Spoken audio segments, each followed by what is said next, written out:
Hello and welcome to the Daily Millwall for Friday the 28th of February 2025. In today's Millwall news, we've got some comments from Alex Neil in his pre-match press conference. We've got some comments from some of the players, and then we are going to look at the preview history and predictions for tomorrow's game. So let's start out. This is from southernnews.co.uk. Alex Neil, Millwall will not be gung-ho and reckless in Crystal Palace FA Cup clash, and explains why the gap between the Championship and the Premier League has widened. Alex Neil insisted Millwall would not be reckless during their FA Cup fifth round tie away at rivals Crystal Palace tomorrow. The Eagles are 12th in the Premier League and have won their past two games. A 2-0 away win at Fulham and a 4-1 thrashing of Aston Villa at home in midweek. The Lions have not visited Selhurst Park since they met in the Championship on October the 20th, 2012 when they played out a 2-2 draw. The last time the two sides met was January 8th, 2022 when Palace knocked Millwall out of the FA Cup by beating them 2-1 at the Den in the third round. While his side may have won 4 out of their last 6 away games, Alex Neil, is not planning to set up his team too boldly against the side in the division above them. They've got guys that are worth 40, 50, 60 million pounds. Neil said in a press conference yesterday. So what we don't want to do is go there, and be gung ho and reckless because I think at that point, they'll play in their favour.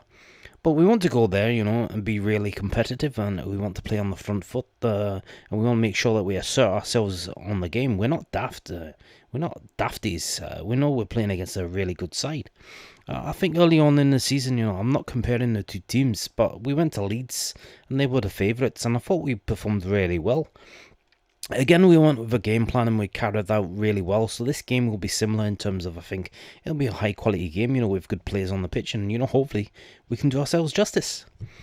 Neil thinks the widening gap between teams in the Championship and the Premier League makes it harder for clubs like Millwall to compete with teams in the division above, and made it clear lower division teams need to approach fixtures like this with a clear game plan. The difficulty you've got is, the reason it's so hard for teams in the Championship to win cups is you need to play teams from the Premier League, and they're there for a reason. They're better, and that's why they're there. So they win promotion. They've got bigger squads. They've got players worth 40, 50, 60 million pounds, and, that's naturally difficult to overcome. So I think people think as long as you go and you run about, it'll be fine. But the Premier League has changed. The tactical element of the Premier League's it's beyond. You can't just turn up, have a go, punt the ball forward, and you think you're going to be all right. You do that, you're going to get beat, and you're going to get beat comfortably. So we need to understand, that we need a plan. We need to give Crystal Palace the respect that they're due, but equally, we need to make sure that we try and get in amongst them, and we try and unsettle them, and we need to perform well. Those days of old where you used to go and it was the bad pitches and all that, Crystal Palace is going to be a bowling green, so there isn't going to be any sort of, just kick it forward, rough them up and we'll be alright. That's not going to happen.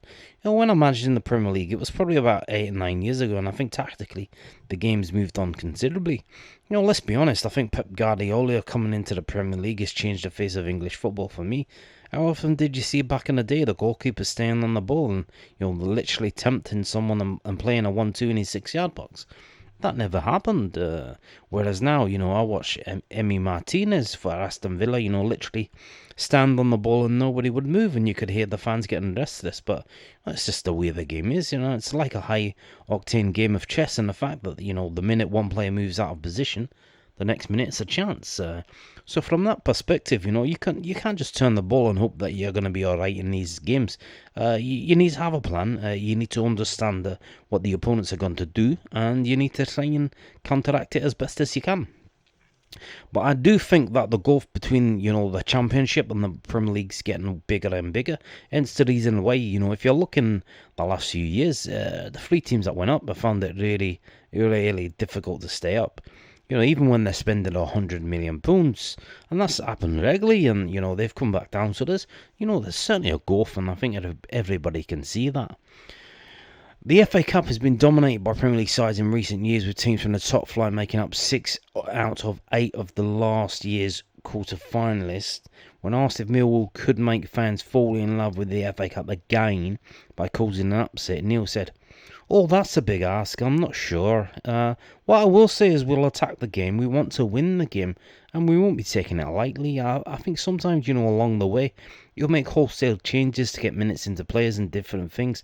But at this stage of the season now, there's only 12 games remaining. I don't think anything's going to significantly shift or change by us getting more minutes into some legs that maybe haven't been playing. We will go with what we believe is the strongest team for us to win the game. Beyond that, I'm hoping we perform well. If we can provide something that makes us fall in love with the FA Cup, I think that'll be quite a big ask. But, we'll try our best, for sure." So there you go. We will try our best. Also from the southwarknews.co.uk, Alex Neil on VAR. Alex Neil, semicolon. "I don't know how you can use VAR to your advantage." Did they call it VAR or VAR? When it says VAR, if VAR surely it should be V.A.R. No. Do you call it VAR or VAR? I prefer VAR, to be honest. It is an acronym, obviously. And thinks how FA Cup opponents Crystal Palace Mark Mill defender will be interesting. So, yeah. Alex Neil does not expect VAR to change how his side plays ahead of the FA Cup 5th round tie with rivals Crystal Palace tomorrow. Rivals? Again? Rivals? The Lions have yet to play a game featuring VAR this season, but is not used in the Championship and is only introduced from the 5th round onwards in the FA Cup. The Scot has not all these game plans to try and take advantage of the technology. "I don't know how you could use VAR to your advantage," Neil said. "We certainly won't do anything that we wouldn't normally do. If we are telling the players to mark in the box, we expect them to mark in the box, whether that's VAR or not. I hope that none of them will do anything silly, but, certainly I watch all our games back that we play, and there's no evidence of us doing anything different that, that would be punished differently under VAR or not from my perspective. We'll just go about our work the way we normally do. What I will say is I hope none of them do anything silly, because obviously that should be picked up with VAR, and I don't expect them to do anything silly. They've not done anything silly since I've been here. What VAR does is it pauses the game a lot, doesn't it? I'm not a fan, of the pauses. You do want to get to the right decision, but there's even ones that are questionable whether it's the right decision or not, even with the VAR involved. And human error is part of the game for me. I think we make mistakes as managers. We all make mistakes as coaches, as players, as referees. And what I also like is high-scoring games. And I like more goals, so I wouldn't be, if your toenail's offside and all of a sudden it's not a goal, and I would be a little more lax on that. Interesting, there's a thing today I saw. Arsene Wenger, he's like sticking his nose in. For some reason, he's the one who's deciding the rule changes. They are thinking of changing the offside rule so that it's clear distance, which I can see being very, very, very, again, if you imagine, as soon as the ball comes about to be knocked forward, the defence just sprints forward, and then, the ball comes over the top, offside, like every time. Not only that, but then you'll have like strikers, if they run with their arm, or they got their arms that are spread out like a T-pose, or like a one arm out, and what they'll do there is, because their arm is crossing over the body of the defender that's marking them, behind them, they won't be offside. But, I don't know. Why do they keep messing around with it? Jake Cooper is often targeted at set pieces due to his height and ability in the air, and the 6'4" centre-back may enjoy less defensive attention due to the presence of VAR.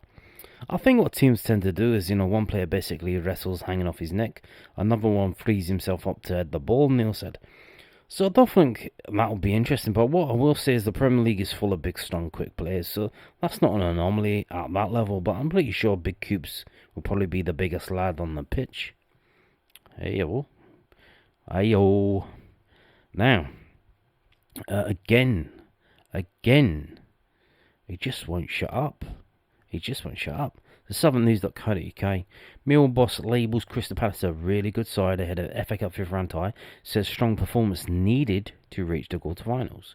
Alex Neil labelled Crystal Palace a really good side ahead of Mill's trip to Selhurst Park for the FA Cup fifth round tomorrow, and said his side would have to put in a really strong performance if they wanted to progress to the quarterfinals. The Eagles have won 4 of their last 5 games, including a 4-1 from Aston Villa at home in the midweek and a 2-0 win away at League Two side Doncaster Rovers in the FA Cup fourth round. The Lions comfortably beat Dagenham and Redbridge 3-0 in the third round before upsetting league leaders Leeds United 2-0 at Ellen Road thanks to Femi Azeez brace in the fourth round, setting up a tie against the South London rivals. I think it's a great game for us, Neil said. I went and watched Palace the other night against Villa and I thought they were excellent. I thought they fully deserved to win.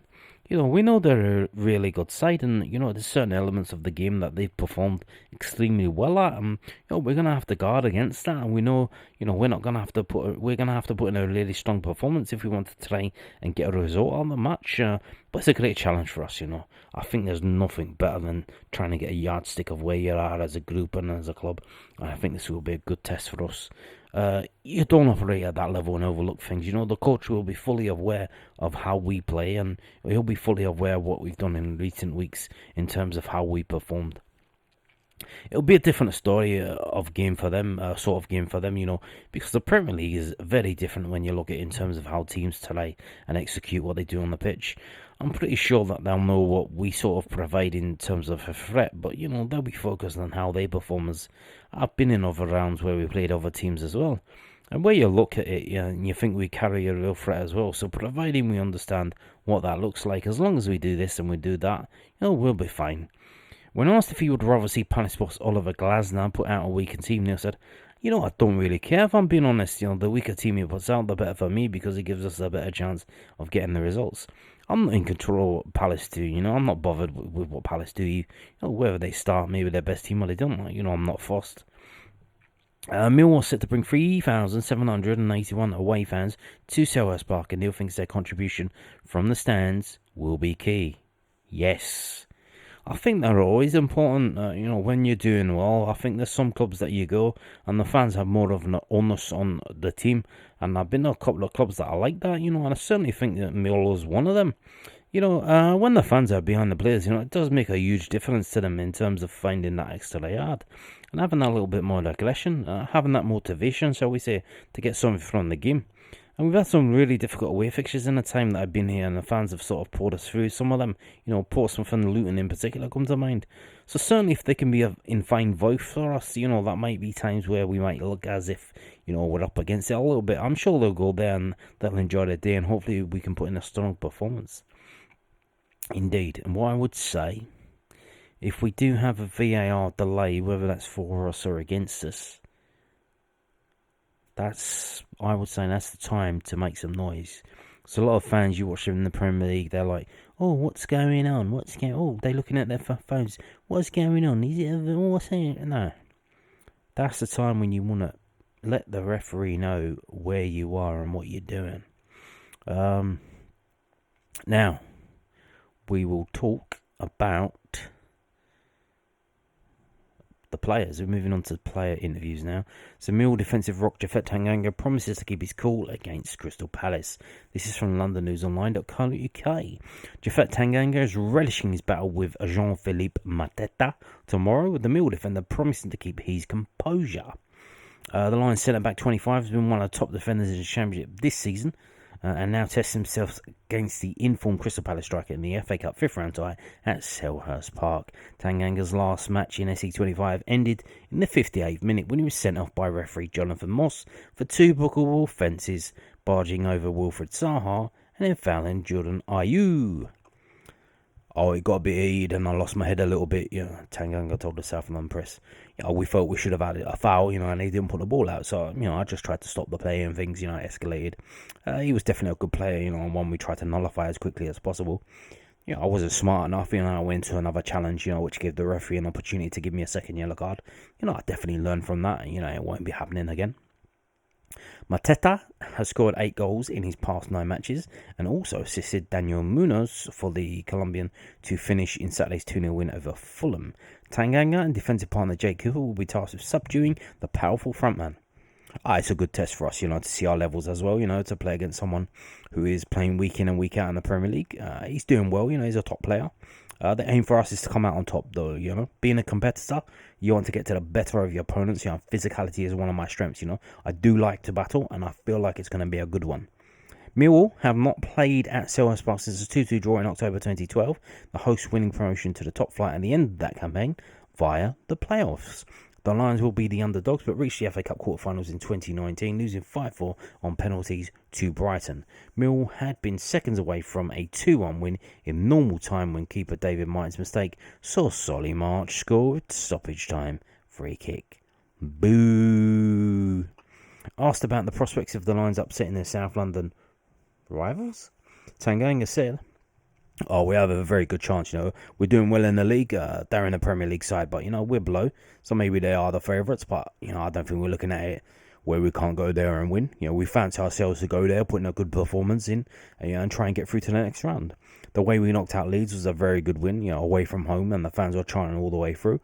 We felt their presence, I feel it's going to be the same this weekend. It will be a reunion with former Lions winger Romain Esse, although the £14.5 million January signing has had limited minutes. He scored with his first touch in Palace's 2-1 home loss to Brentford last month. Our people need to understand, there's a jump from the Championship to the Premier League. It's not easy, and he's still young, said Tanganga. He's got plenty of time. It's about adapting, and I'm sure he's doing things the right way in training. It's only a matter of time, before he shows what he's capable of doing. I sent him a little message here and there, and I did after he scored, I said I understood the situation, but next time get the ball back and run. It's a surreal moment to come on and score with your first touch in the Premier League. He's a young boy, and I can understand the emotions. I'm pretty sure next time he'll know what to do. Exactly. I think he has been frozen out by the manager because of doing that, which is a very stupid thing to do for the manager. Now, moving on to this, also from LondonNewsOnline.co.uk, the South London Press, Femi Azeez. Femi Azeez, happy to finally experience magic and not the misery of the FA Cup as Mill winger expecting lively Palace derby.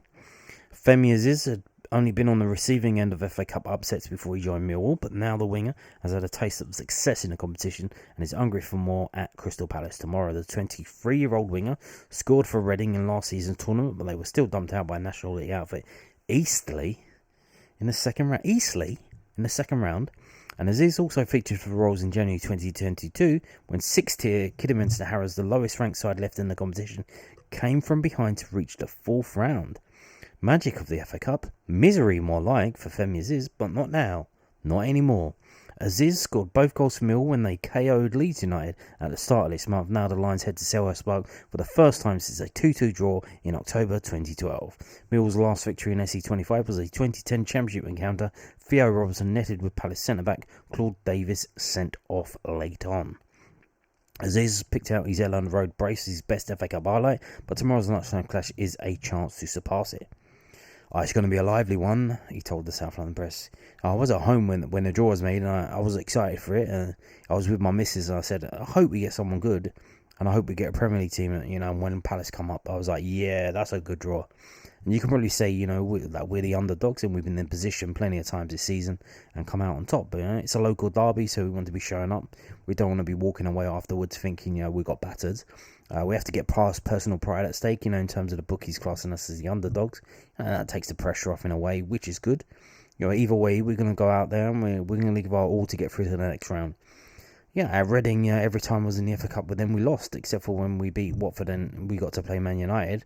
But I didn't come on in that game, so it hasn't been the best for me. The biggest FA Cup moment for me was that brace against Leeds. I was so happy because, that was my first game back from the groin injury, and I said to myself that I was going to leave everything on the pitch. I did that, really. I was fortunate enough to get the goals. The Millwall fans, were unbelievable in that game, unbelievable, making loads of noise. I think they drowned out the Leeds fans, however many of them there were, something like 30,000. And we always play for the fans as well as ourselves in the club, The fact that they're so supportive is a bigger boost for us when we do well. And we feel good, We made them happy, and we also had made a long trip worthwhile. Azeez is left-footed, but has played down both sides since joining the Lions, as well as a right wing back in last week's Championship match at Preston North End, when he played very well, by the way, He is set to be up against either Daniel Munoz or Tyreek Mitchell in the tie at Palace. Both are aggressive and accomplished defenders, the Colombian also a big attacking threat. It's always nice to have a friendly battle on the pitch. What I like to do is to go forward. I don't like to go back as much, but if I have to do it for the team, I've got to do it. Whether I play on the left or right, I'll do my research, and that tells me how I need to play. We go into quite a lot of detail, in terms of how they play, going forwards and backwards, as well as their general play. Everyone is different in terms of looking at their opponents. I'll probably do it from Wednesday onwards. And when you think about too much about a game, you can get too much into your head sometimes. But it's not about leaving it until the last minute, but leaving enough time to prepare properly throughout, the week and getting your mind switched on. And you need to find that balance. Azeez has scored 3 goals and 5 assists in 28 matches for Millwall. It's definitely gone well. He said coming in as a new guy, it takes time to adjust. And I think I have now. I've adapted to the pace of the Championship and the team as well. I've added some goals and assists to my game, and I could add more, but I'm using this season as a transition one, really, to establish myself. And then the next one, I can kick on properly. I've definitely enjoyed it a lot. This is my first season in the Championship since I was at Reading and they got relegated. And that's not a nice type of pressure to have, fighting to stay up. And we have the luxury, that we don't have this season. You can take each game as it is. And we're higher in the table and close to the playoffs. But, if we focus solely on that target, it's easy to get clouded. You need to take each opponent as they come, take the 3 points and see where we are at the end of the season. The main thing is getting the 3 points, really. It's been a good year to find my feet and to prove myself that I'm on this level as well, I'm working continuously, really.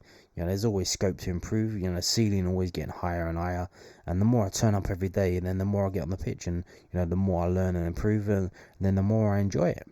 No disrespect to League One, it's still a good league, but the Championship is much higher quality. It's fast paced, better quality players. Naturally, anyone coming from the league below will take a bit of time to get used to things, which I have taken, to be fair. Azeez has not just experienced a change of division, but also head coaches. Former Norwich, Sunderland and Preston manager Alex Neil was appointed Mill boss in late December after Neil Harris opted to leave. Mill have just lost twice in 12 matches since the New Year's Day defeat to Oxford United, Neil's first game at the helm. I enjoyed playing under Neil Harris, said Azeez. He brought me in, so I'll be forever grateful for him for that. Alex Neil has implemented his style. I've enjoyed the work with him a lot, and you can see from the results that we brought into his philosophy.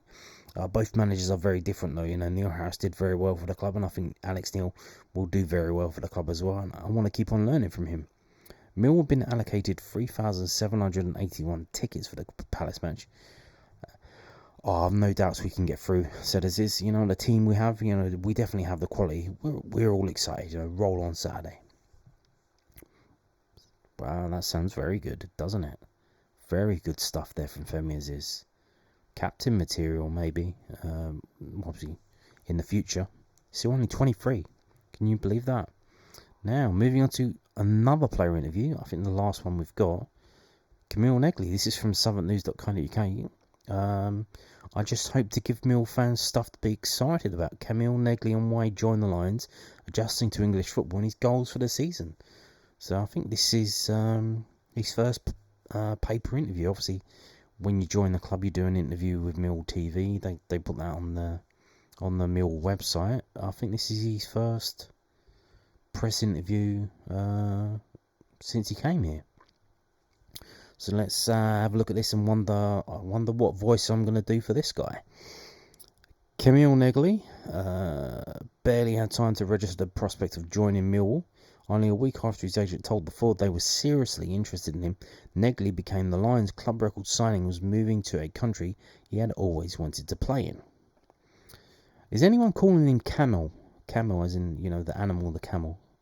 Would be an obvious nickname. Camel. Although I don't know why you would do that. I don't know.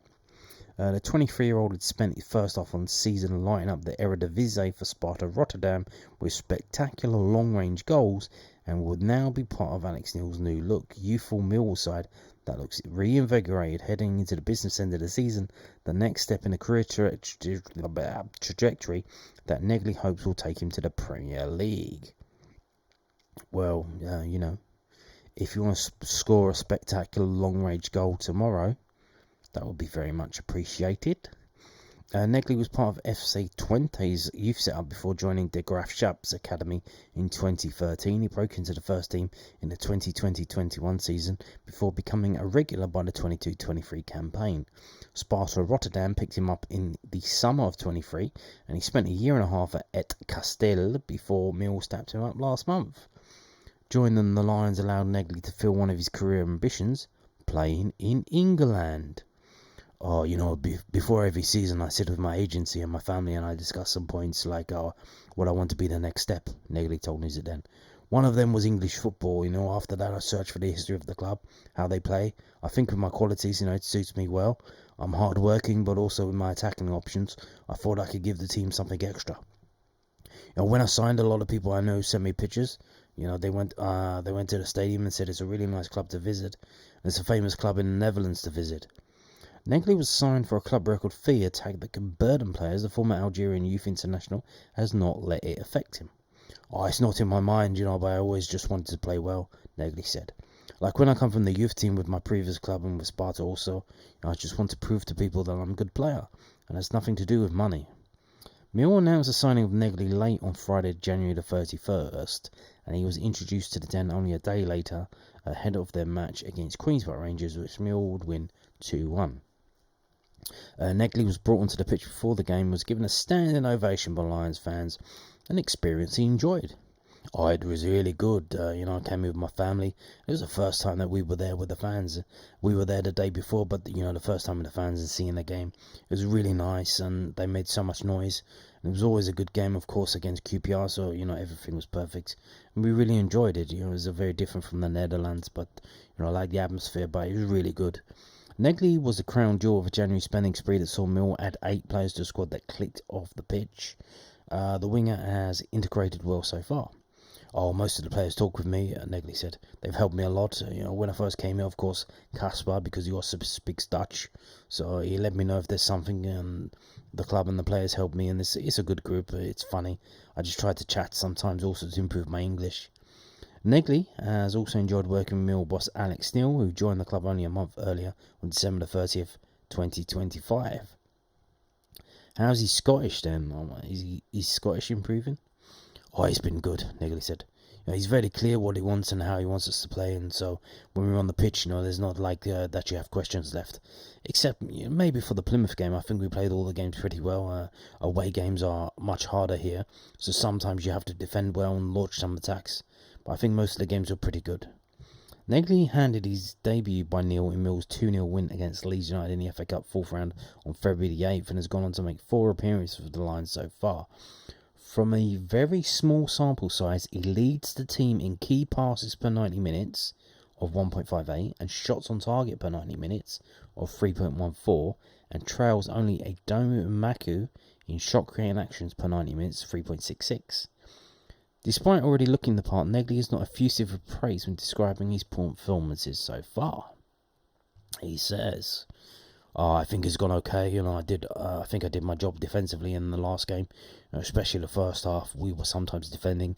I just tried to help do my part, defensive tactics. When I have the ball, I just try to create something. Sometimes I have to adjust to the physical level. I also think of my teammates. We have to get to know each other better, and like when I have the ball, what I want from them or what they want from me, so I can play at a faster tempo. When asked what the main difference between Dutch and English football is, Neghli said, the difference is they like to play here in the duel, and that's the difference in the Netherlands. They wait more, so sometimes you have more time. Here, when you have the ball, they just come at you, I think that's the difference. I also played a couple of games for Algeria, and that was also the same there, so especially like when you play the southern teams, they just want to fight for the ball, so I'm used to it, but I have to be better at it, and I think every week you get used to it. Neghli is improving every week as he gets used to living and playing football in England and has set modest goals for the rest of the campaign. For me this season, my goals are to play good games and be more important for the team in attack and defence. And I just hope to give the Mill fans stuff to be excited about. And for the rest of his career, to the Premier League. To go to the Premier League. Well. Why not? He's got a chance, obviously, tomorrow. I don't think he hasn't scored yet, has he? He hasn't scored yet, so you can see here the stats. He's doing quite well attacking. He's a good attacking player.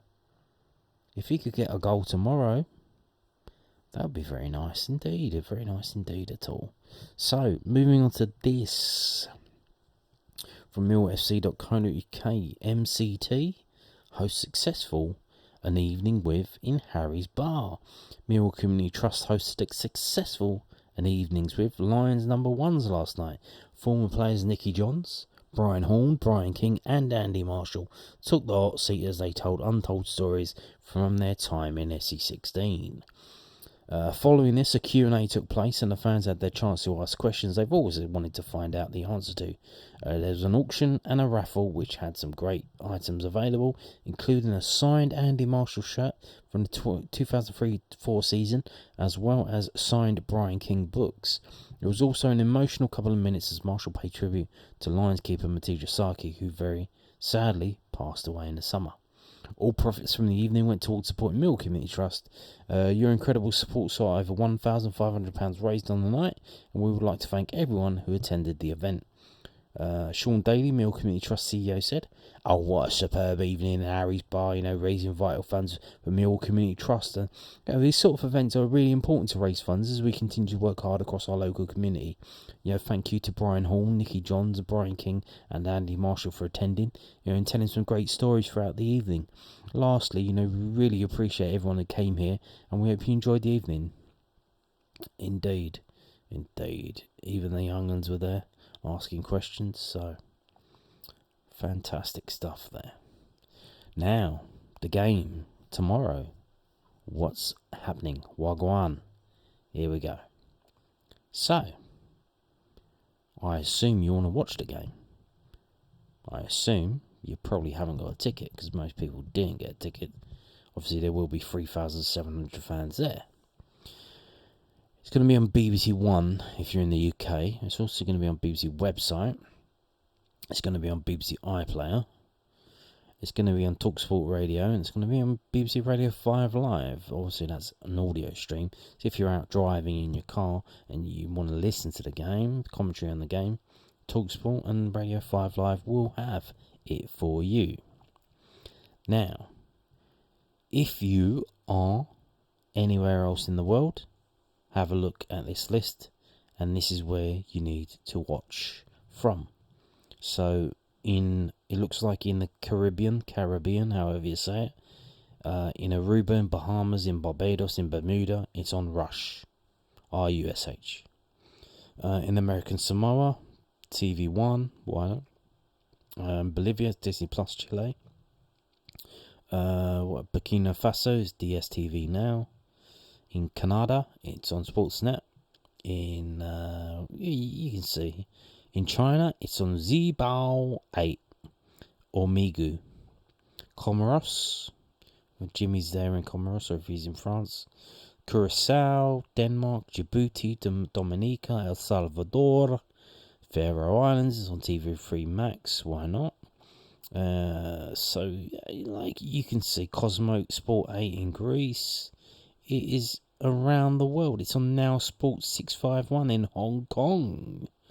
In Iceland, it's on Vodafone Sport or Viaplay Iceland. In Israel, it's on Sport 1. In Kiribati, it's on Sky Sports 4 New Zealand. In Kyrgyzstan, it's on KTRK Sport.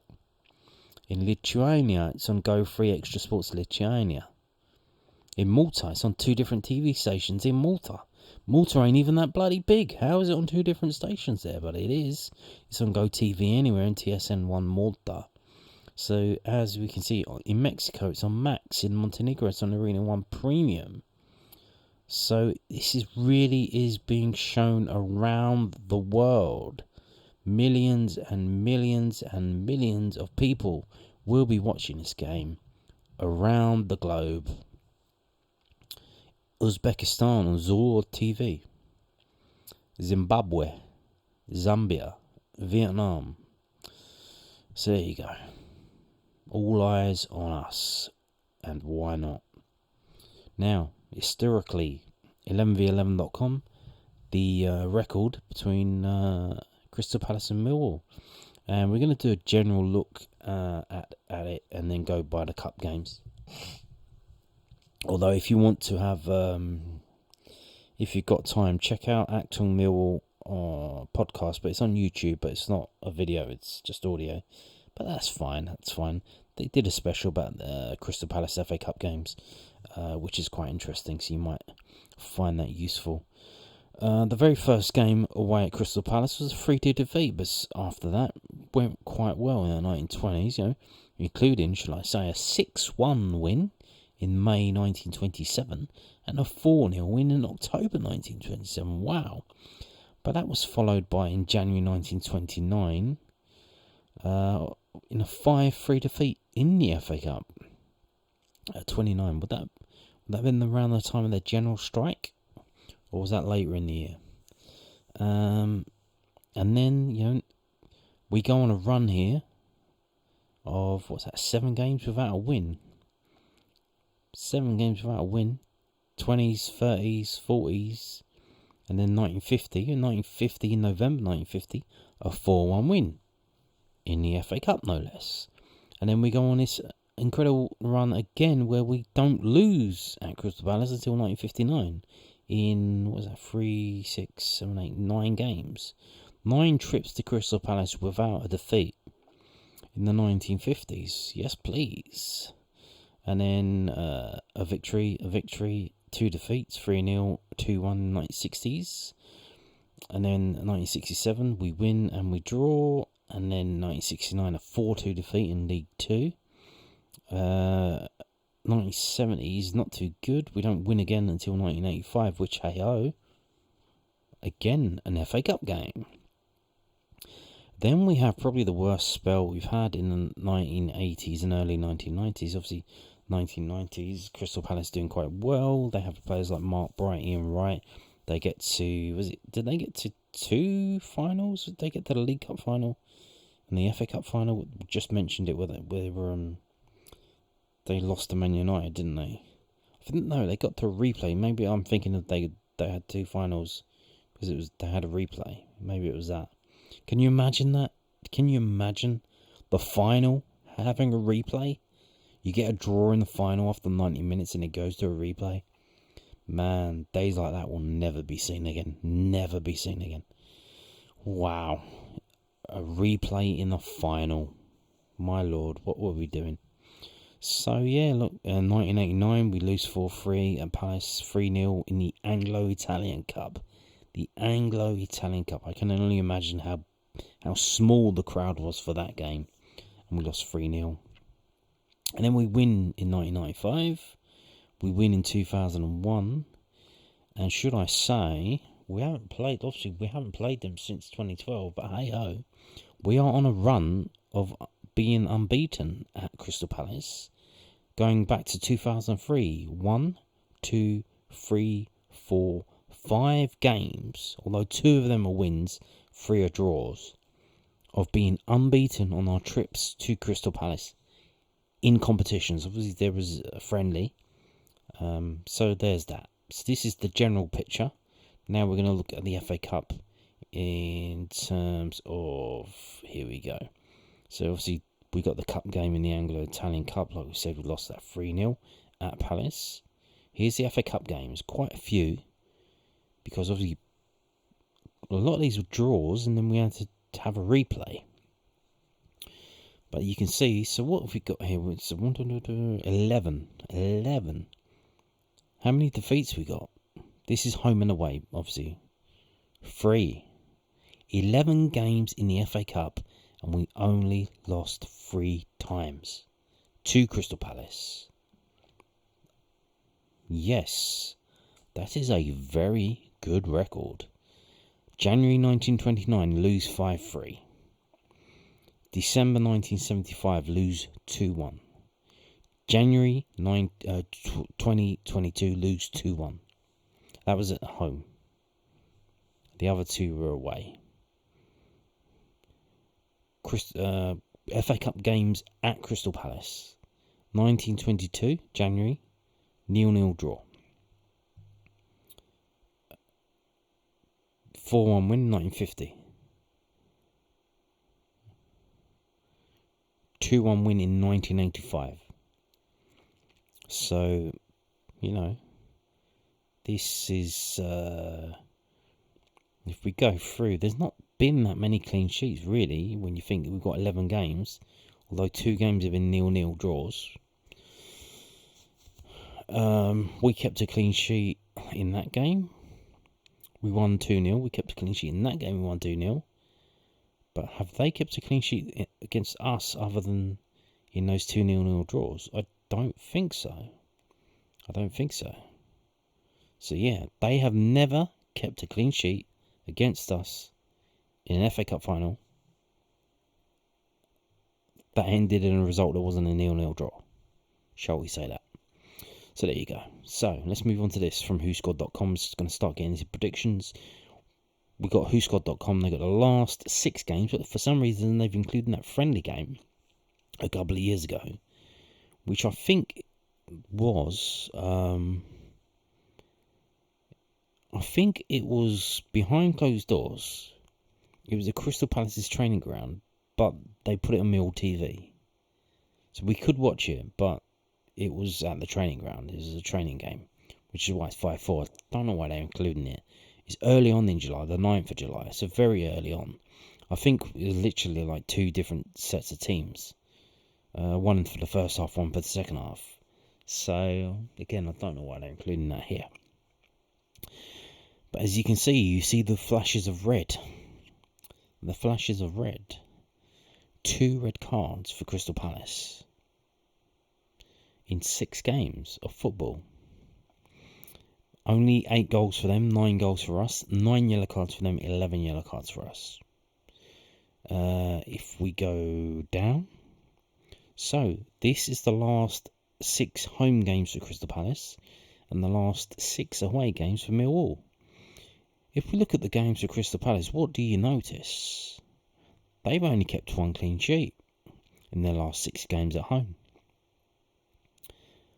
That was against Stockport County, a League One team, who I think at that time they lost their main attacking player, their best player of the season so far, Louis Barry, who was recalled by Aston Villa, loaned out to Hull, and his season's been ended with an injury.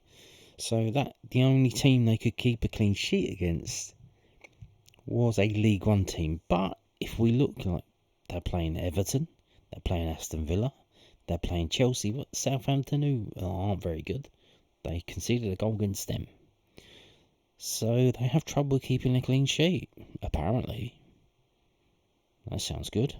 Now, let's have a look at Mill's 6 away games. Obviously, by now, these are all under Alex Neil. What do you notice here? What do you notice? I'll tell you what I notice. Goals. Millwall have scored in all of their away games. I think the last time we didn't score in an away game was probably the Coventry 0-0 draw, wasn't it? So, man, this is Alex Neil. This is how we play now in away games. Even the 5-1 game at Plymouth, 5-1, we scored. We kept clean sheets against Luton, against Portsmouth, against Leeds in this competition, against Derby County in our last away game. Kept clean sheets. We've conceded 6 goals in 6 games, but 6 of they were both in 2 games. 2 games. So there you go. And that's it. See, the FA Cup, there's less stuff going on. Let's have a look at the prediction from WhoScored.com. Crystal Palace made it 4 wins from their last 5 as they trounced Aston Villa 4-1 at Selhurst Park on Tuesday night. The Eagles don't have a great record at home this season, however, but they will feel confident about securing a second successive victory in front of their home fans when they face Millwall for the first time since 2022.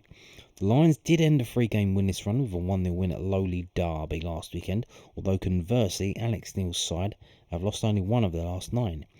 That sole defeat was a surprise 5-1 thumping at Plymouth in mid-February, and Millwall are in good form on their travels ahead of their short trip across the capital, having won 4 of their last 6 away matches.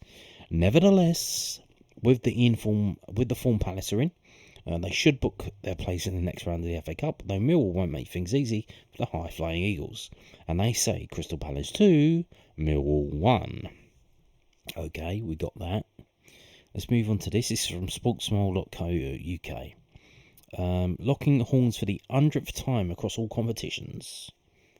That's a lot of games, isn't it? That's a lot of games. Yada, yada, yada. I'm not going to read all this. I'm just skip through and have a little go to the... Oh, he's on fire. Quick, put it out. So, they say Crystal Palace 2, Millwall 0. Millwall have caught Palace at arguably the worst time, as Glasgow's men have developed a taste for victories in 2025 and are on cloud 9 after ripping Aston Villa to shreds. Glasgow's men have not been so merciless in the FA Cup so far, but we still can't envisage any outcome other than a spot in a quarter-final draw for the Premier League side. Okay, so that's 2 have gone for Crystal Palace. And there you go. In a fan vote, 57.7% reckon Crystal Palace are going to win, 5.8% for the draw, 36.5% for a Millwall victory. Now, we're going to finish with this. This is from bbc.co.uk/sport/football.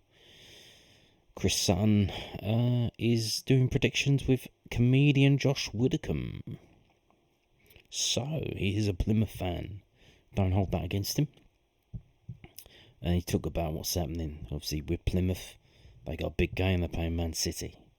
But what we want to find out is, the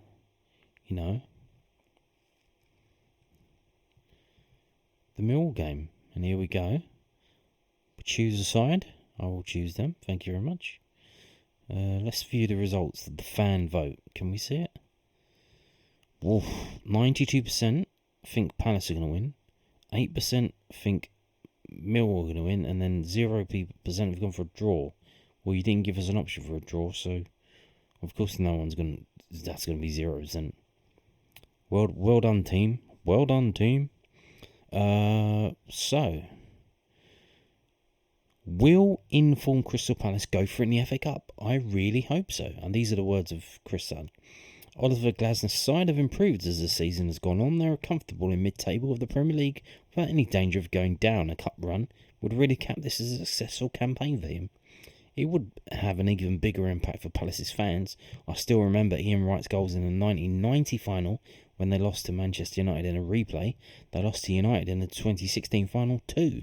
And it would be great to give them a new memory. Yeah, it would be great to give them a new memory. Memory of getting fucking beaten by Millwall. Bosh, have it. This won't be easy because former Norwich boss Alex Neil took charge of Millwall. Obviously Chris Sutton, Norwich legend. At the end of last year, and he's doing a good job. They have been quite stubborn in recent weeks, and I'm expecting more of the same here. But the Eagles should edge it in normal time. So he's going for a 90-minute win of Crystal Palace 2, Millwall 1. So again, thinks we're going to score. As we've just seen, Crystal Palace, don't keep clean sheets. They don't. It's not a thing they do. Josh's prediction. We beat Millwall 5-1 off the back of our win over Liverpool, which was a bit of a freak result. Normally, you'll lose straight after that kind of game, like Villa. Palace are another team who should be going for the FA Cup, but Millwall have reached a final in my lifetime, even if it was fully 21 years ago. I'd gone for a replay at first, but I remember there aren't any the FA Cup replays. It's very sad, isn't it? 1-1 after extra time and then Millwall to win on penalties. Josh Widdicombe, what a comedic legend. Have you seen him? He's fantastic. Buy tickets to his show. It's fantastic. Look, what this is, this is an Herculean task. You got to go there and you got to win. Alex Neil's got to pick the right team to win, and he's got some decisions to make. And realistically, however much we love him, Ivanovic, I don't think he's ready for this. I would go with Coburn up front. He's had a couple of games to get his fitness in, obviously. Then, you can bring Ivanovic off the bench and he can have his moment off the bench. You got Femi, Azeez, you've got Tanganga, you've got Cooper, you've got Neghli, he hasn't scored yet. Time to score. Why not? So, Roberts in goal, hopefully Roberts in goal. And we'll see what we can do. You know, do need a bit of luck. Because the fans are going to be there, you know, making a lot of noise, hopefully. But, you know, I don't think it's that cut and dry, you know. I think we got a chance. Again, can we keep a clean sheet? I don't think we can keep a clean sheet. So, can we score 2 against Palace? I don't think we can score 2 against Palace. So, I'm going to go like Josh. I'm going to go for 1-1, which means we go to extra time. Can we hold on the extra time? Do we have anything coming off the bench? Are we fit enough to go for extra time? Do we have any replacements to come off the bench in extra time who could do some damage? Hopefully. Or can we, you know, just hold on and get to the playoffs? Penalties. So again, you know, the situation at the moment with Roberts, you know, Roberts is coming in. He's playing fantastically well. He's only conceded 1 goal, and that was against Leyton Orient. And I pray tell, go and look at the team that played in front of the defensive unit that played in front of him. And, you know, I would imagine, you know, the fact that he only conceded 1 goal was probably pretty decent, considering the lineup that was in front of him. But, I mean, in terms of stories of the FA Cup, magic of the FA Cup, you've got a goalkeeper who, you know, looks to be a better goalkeeper than the one that is our number 1. And, you know, this is a chance for him. And how do goalkeepers shine in cup competitions? They save penalties, you know, and he saved the penalties already. You know, he saved the penalty. He can save. He's got 5 chances to save penalties in the penalty shootout. So hopefully, you know, it would be nice to win in 90 minutes. That is an insane task, because I think we'll have to keep a clean sheet, which is not impossible. I think maybe if we smash and grab, I don't think we're going to play like that. If we smash and grab, get a goal, and then hold off, and we might be able to keep clean sheet, I think we're going to play like that. I think we're going to play a bit cagey at start, ease our way into it. It's probably going to be hopefully 0-0 at half time, and then we might do some stuff in the second half. So again, I think 1-1. And it'll probably be that we go ahead, they come back, we go to extra time, and we'll go to penalties and we'll win. I think that's what might happen. So on that note, thank you for watching, and see you tomorrow. Cheerio.